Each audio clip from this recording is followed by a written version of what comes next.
Nous sommes là au centre de santé intégré d'Ihouk qui vient d'être livré dans le cadre des bâtiments qui sont déjà finis et disponibles déjà à l'attente de l'ouverture, quoique beaucoup de choses encore ne sont pas encore achevées. Nous sommes là à l'entrée principale de l'hôpital. Il faut dire qu'ici, vraiment, les travaux ne sont pas encore totalement achevés. Ce dont nous avons besoin pour au moins penser à une ouverture pour rendre viable et opérationnelle ces structures sanitaires. Nous avions rencontré un infirmier qui pourrait nous faire un peu l'état des besoins de la structure. Vous constaterez également avec moi que c'est encore en chantier, mais la possibilité d'ouvrir ce centre n'est plus à démontrer. Nous allons prendre quelques déclarations du matériel dont nous avons besoin par quelqu'un qui s'y connaît. Mais la personne indiquée n'y étant pas encore là, à l'œil nu, je vous dirai ce qui saute ici. D'abord, nous commençons par remercier notre frère Babadi pour le soutien multiforme dans cette zone de notre village, qui n'a jamais hésité un seul instant à travers l'association Coup de pouce de nous apporter régulièrement le soutien dont nous avons besoin. Vous constaterez qu'ici, on a besoin des lits. Ça, c'est une des salles d'accueil des malades. Nous avons là les toilettes qui sont encore en chantier. Ici, c'est une pièce d'accueil.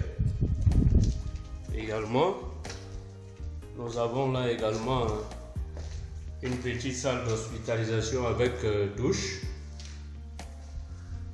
Vous constatez que nous avons besoin de beaucoup de choses. Les lits, le matériel sanitaire. Ici, c'est un laboratoire.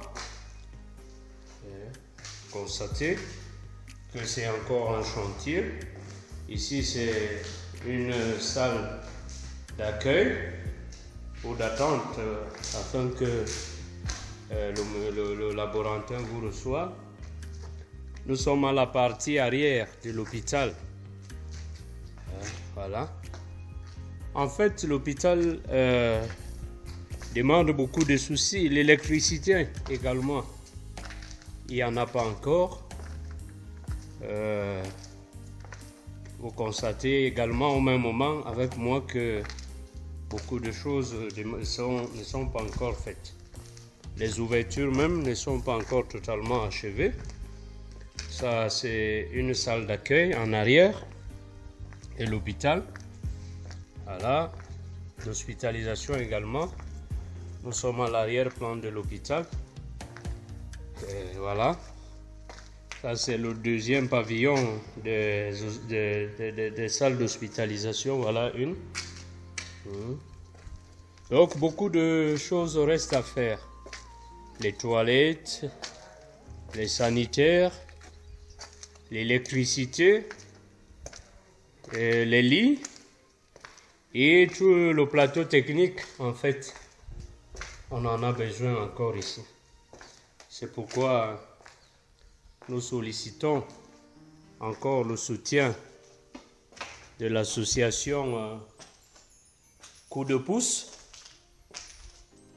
étant donné que c'est une association à caractère très généreuse que nous disons déjà merci pour ce qu'ils font dans notre contrée. Nous leur disons infiniment merci. Et qui dit merci demande encore. Nous souhaitons davantage qu'ils nous viennent en aide pour que nous rendions opérationnelle effectivement cette structure sanitaire. Ce reportage est fait d'un des fils de la dite localité au nom de M. Essomo Simplice. Je vous remercie et longue vie à l'association Coup de pouce et longue vie également à notre frère Babadi, à qui nous confions encore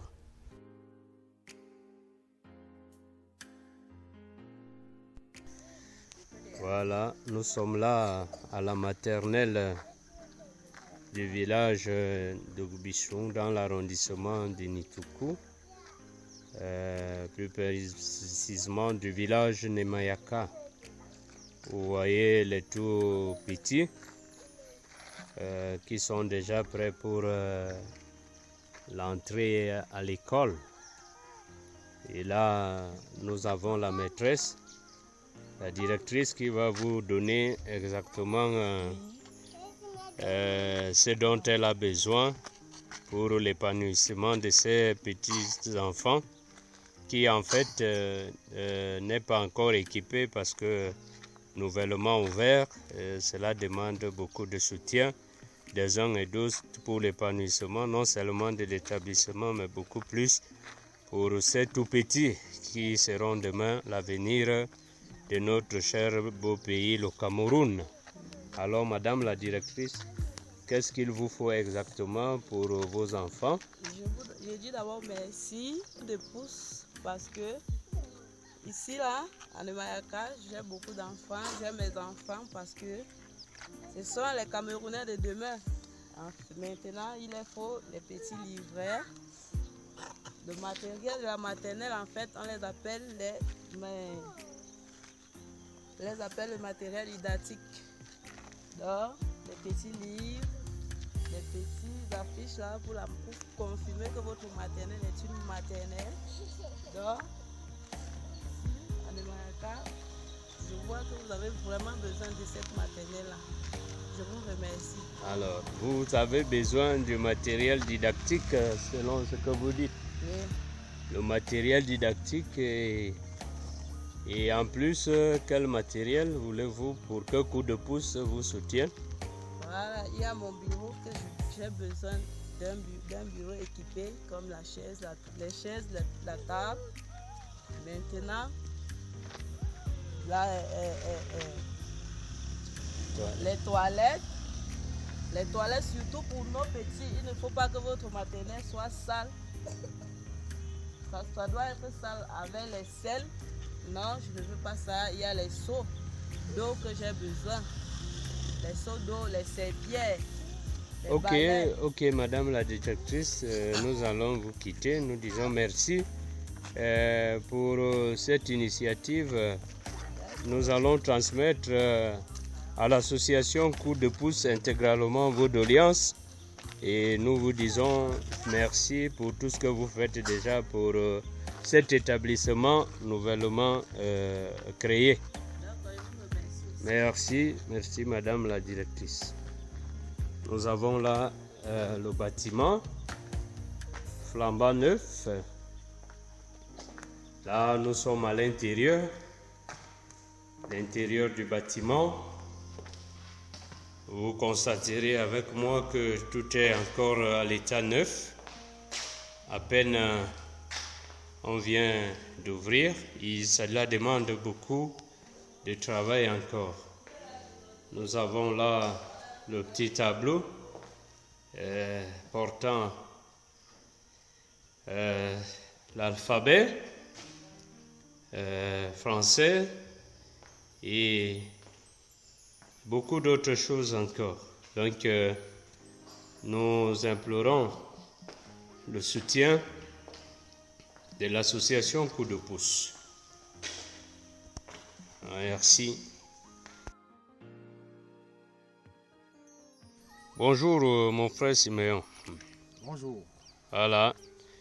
Nous sommes là sur le site abritant le point d'eau forage qui a été foré grâce à notre frère Babadi, qui aujourd'hui, derrière, à travers l'association Coup de pouce, nous a offert ce point d'eau que nous disons merci.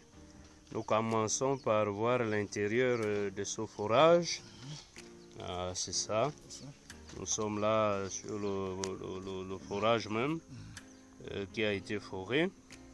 Où nous disons merci infiniment à l'association Coup de pouce pour ce soutien dans notre village. Ici, nous sommes en Doukoubissou, toujours dans le village de l'arrondissement de Nitoukou. Ce monsieur que vous voyez là, c'est le frère qui a le site sur lequel le point d'eau a été foré. Le voilà. Et c'est monsieur Siméon. Alors, monsieur Siméon, vous qui êtes chargé du contrôle et du suivi des travaux de ce point, de ce forage, qu'est-ce qui vous manque encore pour que ce forage soit fini? Qu'est-ce que vous attendiez peut-être pour que ce forage soit totalement achevé? Ok, merci. Je veux commencer par dire merci à notre frère Babadi qui, à travers l'association Coup de pouce, nous a offert ce forage. Bon, la vidéo là, il y a coupure d'électricité. On pouvait projeter l'eau pour voir comment ça pousse. Ah, ok. Bon, pour le reste, ce qui manque là, il faut vraiment d'un château d'eau qui va contenir un cubiténaire. Oui, oui. Donc, si on construit un château d'eau avec les accessoires qu'il faut, un cubiténaire. Pour permettre à ce que les populations puissent se ravitailler facilement. Ça veut dire que ici, là, voici le point d'eau. Voici le point.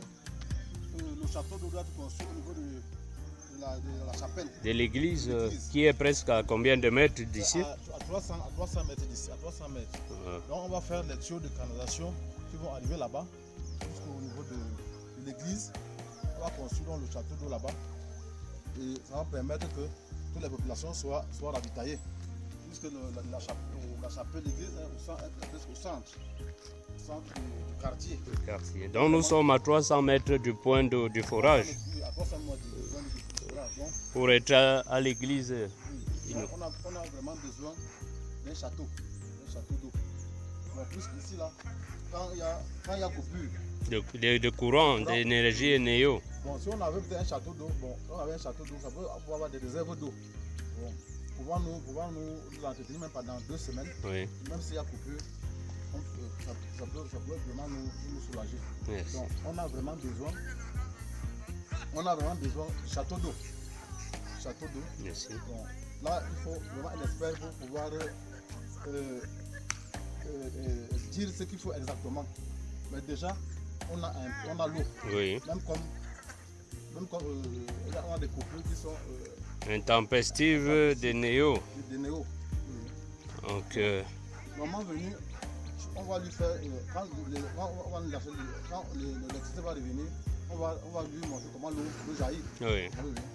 Donc à partir de ce tuyau, lorsqu'il y a l'énergie, vous avez de l'eau. Voilà. Ok, voilà même disjoncteur, le moteur qui permet à ce que... Quand on appuie ici, là, oui. L'eau jaillit. Il monte. Ça monte. Et les populations puissent dans les fûts. Voilà les fûts. Dans lesquels on puise de manière archaïque l'eau pour l'instant parce qu'il n'y a pas le cubiténaire. Le cubiténaire, le château n'est pas encore comme vous l'aviez dit. Bon, déjà nous lui disons grandement merci. À travers l'association Coup de pouce. Oui. Et on demande encore, qui dit merci demande encore. Vraiment. On a vraiment besoin que ce forage soit achevé pour que nous soyons définitivement épanouis à travers l'association Coup de pouce. Ok. Je vous dis merci. Nous-mêmes, nous vous disons infiniment merci. Nous allons transmettre intégralement vos doléances. Et un vibrant merci également à l'endroit de l'association Coup de pouce. Les travaux ne sont pas encore achevés, vous voyez là. Donc voilà le forage. Il nous faut encore beaucoup de choses pour que ce point d'eau soit justement à la portée des populations. Alors nous vous disons merci Siméon d'avoir répondu aux préoccupations de votre population, de votre village. Merci.